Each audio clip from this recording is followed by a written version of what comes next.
What's going on, guys, and welcome to my review of The Fall Guy, a film that's been on my radar for a couple months now, ever since the trailers dropped.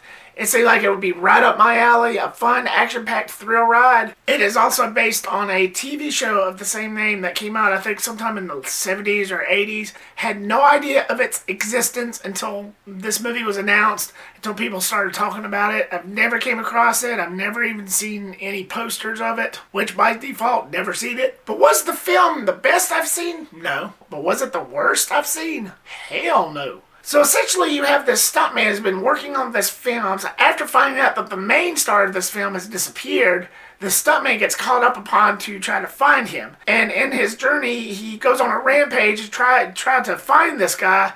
And then he gets in cahoots with all these bad people and this conspiracy. And it just basically turns into this kind of like an action thrill seek with a little bit of romance and comedy sprinkled in there. Like I said, this film has been on my radar. It seemed like it was going to be right up my alley, and it was, but it wasn't perfect. Before I get into all that, starting off with the positives, I do gotta say, I enjoyed the concept of this film to where you see a movie within a movie. Because there's plenty of scenes to where you see them filming this movie that they are filming within this film. That was quite enjoyable, and for me being a movie buff as much as I am, I really did appreciate that. It kind of almost felt like watching a documentary in a way, because the way that they presented those scenes in this film was just that. And I'm not saying that I was on set or anything, like literally on set of any movie, but I watch a lot of documentaries. I'm not completely ignorant to it. But I really did appreciate that aspect of this film. It just felt like a genuine documentary while at the same time it had movie elements in it. I really did enjoy that. Now I know that this isn't the only movie that they did that to. I've seen plenty of others that did the same thing, but I feel like with The Fall Guy, it did it so authentic to where I literally felt like I was watching a documentary when I was watching this film. That's the only difference about it. I don't know what it is. Maybe it's because I was in a theater watching a movie because I don't really watch that much movies that has this kind of premise that shows a bunch of scenes to where they're filming a film within a film. I don't know. But with The Fall Guy, it just felt authentic and it just felt like a documentary to me while at the same time being a movie. But I really did like that. I really enjoyed that concept. I really do like it whenever they throw that into the mix.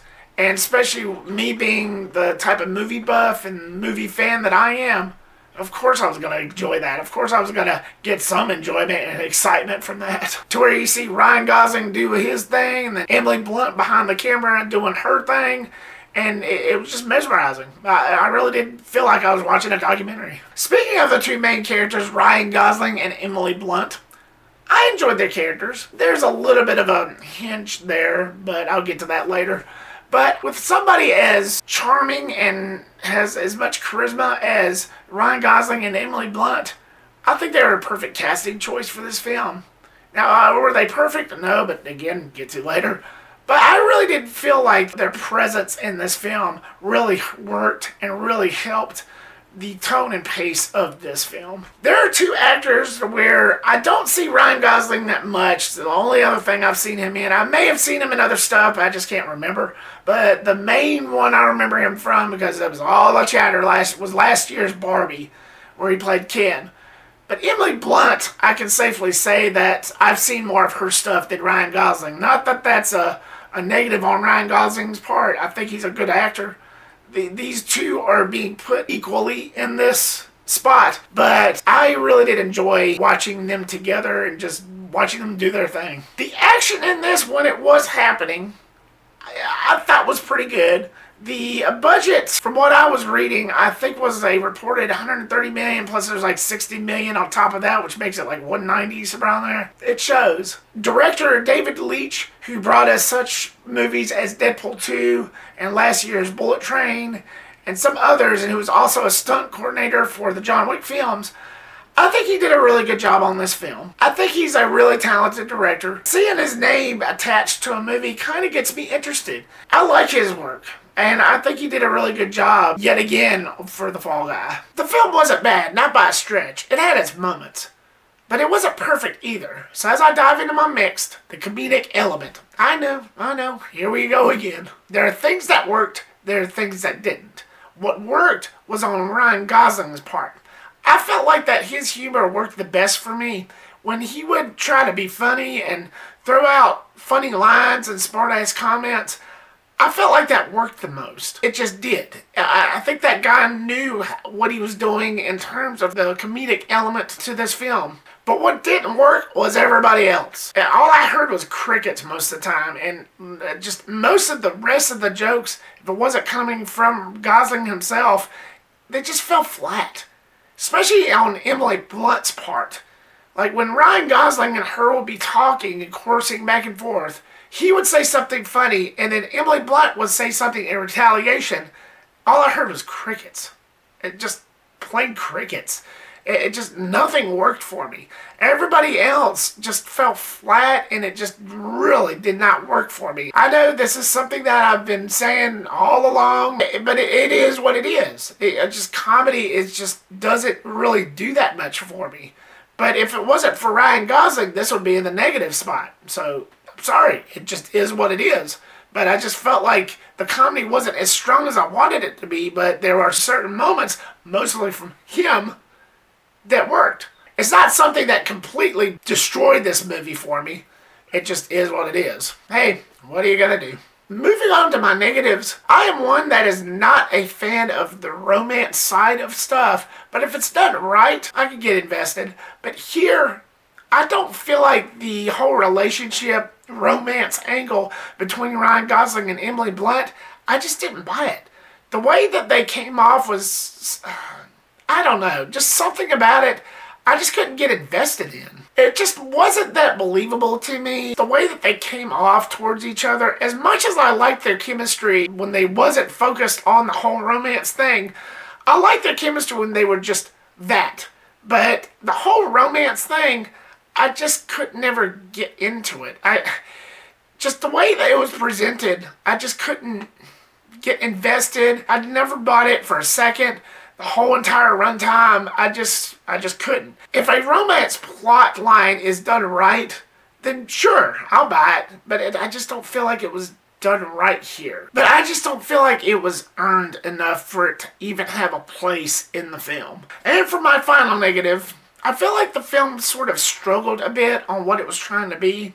So you got three elements. You've got a comedic side, you've got a romance side, and you've got the action side. Now, before I continue, I know you can have a good action / romance / comedy film. I've seen them before. But I feel like here, it just didn't feel like it knew what it was. Never did I feel like the scale was balancing out. I felt like it was tipping over every which way, kind of like a ship in a stormy sea, never knowing what angle to choose. When it would choose a romance side, then it would go to a comedic side, and then it would go to the action side. It felt like it was getting in its own way. Like there was certain scenes to where it would show like an action scene, and then it would flip back to another scene to where it was like, just go back to the guy on top of the truck. What are you doing? What are you doing? And he kept on doing that constantly. And that shit's fucking annoying. Like a fucking gnat at a barbecue. I just couldn't stand that. So I feel like the film just struggled a bit and was sort of having sort of like an identity crisis. It was trying, but for me, it just didn't really work out because it just didn't feel like, again, with that scale, it felt like it was going every which way, and it just didn't feel balanced at all. It seemed like to me it was getting in its own way. And that to me, it just... No. It just felt a little lost and a little prematurely handled, is all. Despite all that, the film wasn't bad. It definitely had its moments. Despite its flaws, I still enjoyed myself. I had a fun enough time. I was just on the fence.